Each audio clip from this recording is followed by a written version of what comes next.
Halo, selamat pagi, siang, sore, malam teman-teman semua. Kali ini saya akan mengenalkan aplikasi navigasi yaitu Trinav, Trimarine dari Trimarine Tech, yang kita gunakan untuk navigasi ya. Jadi di sini kalian ada tampilan awalnya seperti ini, ada JOG, SOG di bagian atas, kemudian di bagian sebelah kiri ada map layer. Kalian bisa milih minimalis, kemudian ada orbital ini ya. Nah, atau kalian bisa gunakan yang hybrid, jadi ada nama-namanya, atau kalian bisa gunakan yang ini, tapi ini masih kasar ya, belum detail. Nah, itu petanya masih tidak bisa di zoom dengan jelas, tapi kalian bisa melihat bentuk konturnya paling tidak. Kemudian ada night mode, nah seperti itu. Oke, kita kembali ke orbital. Dan untuk petanya sendiri, kalian kalau sudah kenal dengan OpenCPN, kalian ada MBTiles file, itu bisa dimasukkan ke dalam MBTiles di sini. Kalian bisa upload, nanti petanya akan masuk ke bagian sini. Sehingga nanti saya jelaskan di video lain saja ya. Tapi paling tidak perkenalan dulu. Kalian ada MBTiles, kemudian ada offline map. Nah, di sini kalian bisa download zoomnya.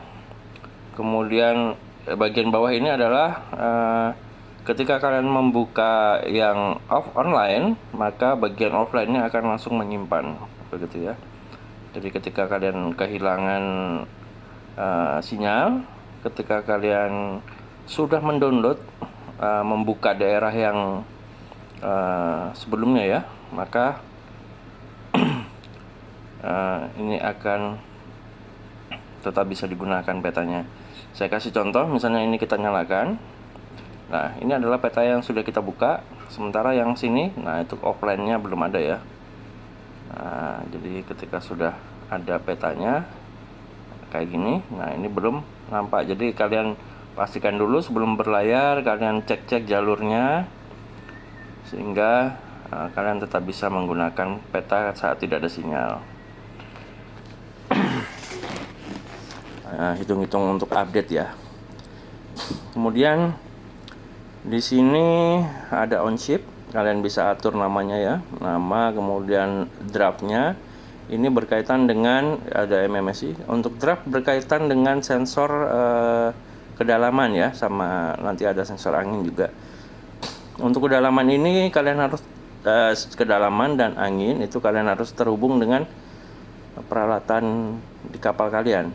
Nah, jadi kalau kalian tidak ada data sensor kedalaman atau angin, maka tidak akan muncul di sini. Oke, di bagian sebelah kanan ada tools, navigation, dan navigation cockpit. Nah, jadi untuk tools seperti ini, saya akan coba sambungkan ke perangkat server saya di kapal ya. Misalnya ini 168.3.13. Ini adalah alamat komputer saya, komputer yang di Anjungan, yang saya sudah sambungkan dengan sensor-sensornya. Nah, tinggal saya save saja. Kemudian kita coba connect. Oke, sentence-nya sudah masuk di situ ya. Nah, itu ada data kedalaman dan lain-lain. Dan kalau kalian tadi sempat perhatikan, di bagian bawah kanan ini tidak ada wind, sekarang muncul windnya. Kalian bisa buka. Nah, di situ ada kecepatan angin, kemudian sudut angin datangnya, nah ya. Kemudian ada keterangan before scale-nya di gentle breeze, jadi angin sepoi-sepoi gitu ya. Kemudian untuk kedalaman ini sebenarnya sudah ada datanya kalau kalian cek. Nah, itu ya. 5.3. Ini sesuai dengan yang ada di mungkin kalau saya bisa membuka ya. itu ya. Ini data sensor kedalamannya 5.3, dan sebenarnya saya mau masukkan radar juga, cuman sepertinya masih belum bisa ya.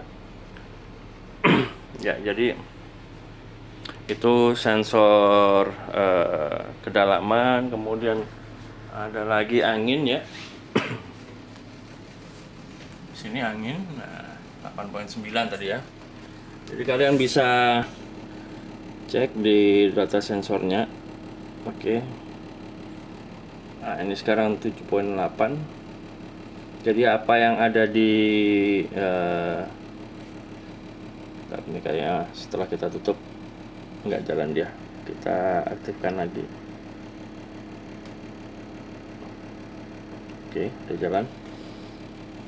Jadi anginnya, nah itu ya, sekarang sudah berkurang jadi 3.6. Light air, santai-santai gitu, tidak ada angin yang kencang. Untuk kedalamannya tadi sudah di sini ya, di bagian on chip ini ada sensornya. Nah, kemudian kita buat waypoint. Untuk waypointnya, nah ya, ini kalau kalian sudah tersambung ke kapal ya, tersambung dengan ais kapal, maka di sini akan muncul data-data aisnya. Ini dia ice list. Nah, itu ada Sabuk Nusantara, ada Samandar,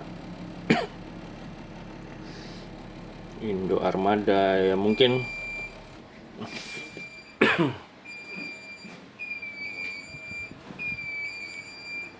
alarm bentar.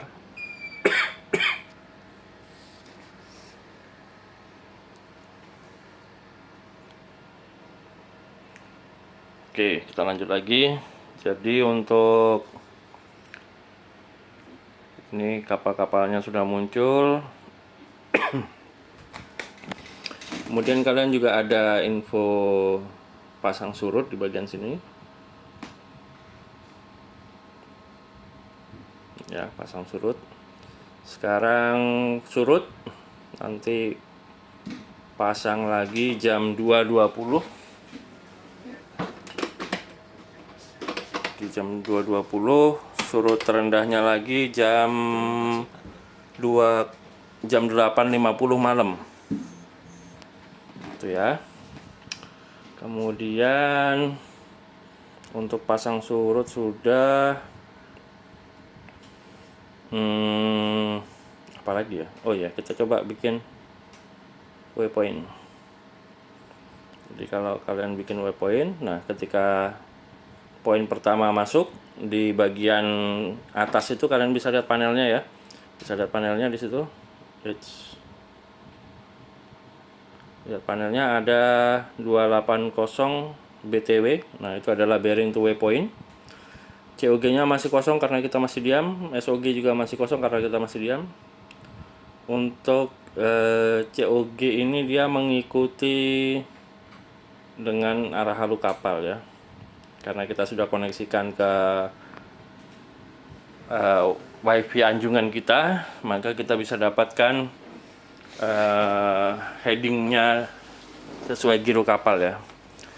Kalau kalian menggunakan perangkat GPS internal seperti ini dia akan menunggu pembacaan sinyal GPS dulu.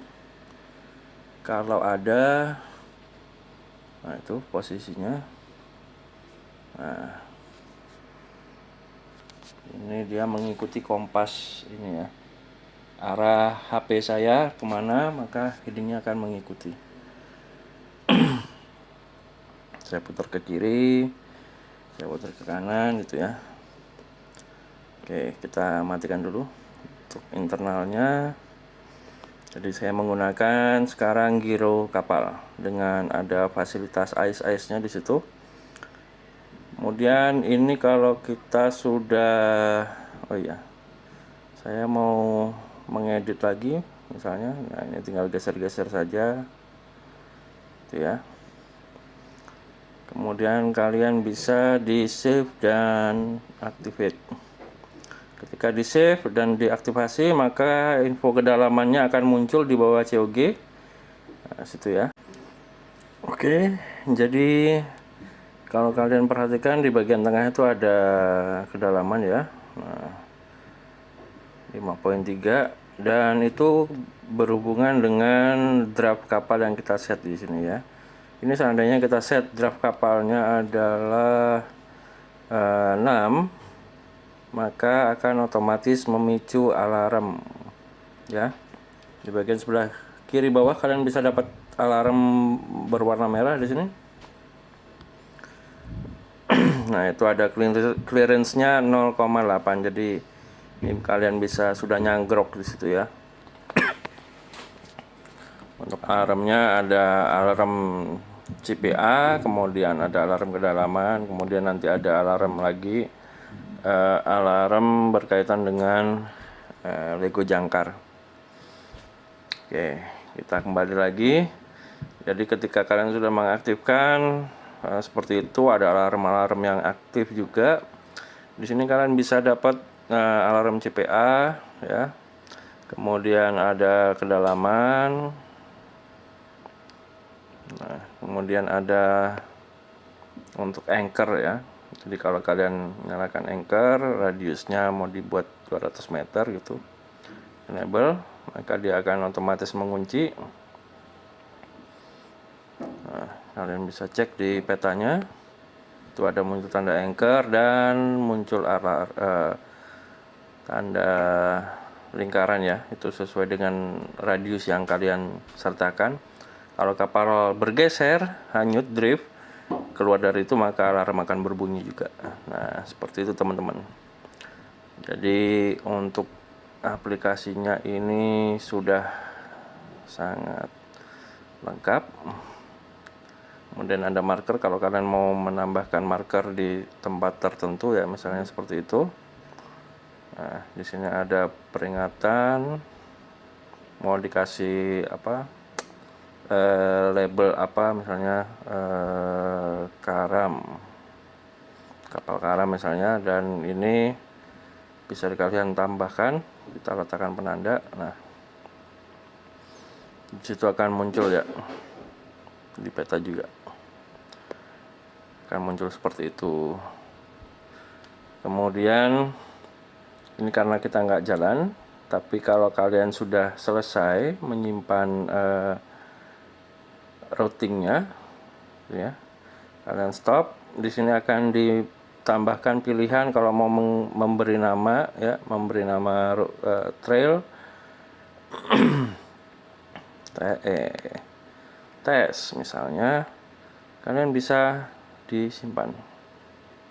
Nah, itu ada muncul ya trailnya, dan distance-nya kalian bisa play juga.